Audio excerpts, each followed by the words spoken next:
जास्तीत जास्त लोक हे लिलावात सहभागी होणं हे कारखान्याच्या सभासदांच्या हिताचं होतं। मग जास्तीत जास्त लोक हे लिलावात सहभागी व्हावेत यासाठी पंकजा मुंडेंनी प्रयत्न का केले नाहीत? त्यांनी कारखान्याचा लिलाव होतोय ही बातमी दडवून का ठेवली?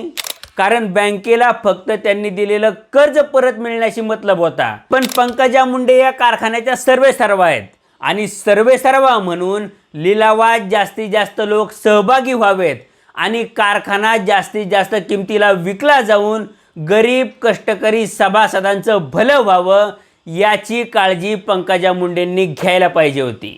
पण त्यांनी तशी काळजी काही घेतलेली दिसत नाही। उलट त्यांनी हा व्यवहार दडवून ठेवला असंच दिसतंय। मग यातून हा संशय निर्माण होतो की कारखाना कोणाला विकायचा आणि किती किमतीला विकायचा हे आधीच ठरलं तर नव्हतं ना? कारण लिलावाची प्रक्रिया ही जगात कुठं चोरून लपून केली जात नाही। पण वैद्यनाथ कारखाना हा जगातली पहिली मालमत्ता असेल जिचा लिलाव हा लपून छपून केला गेला आणि कोणीच लिलावात सहभागी होणार नाही याची काळजी ही कारखान्याच्या विक्रेत्यांनीच घेतली।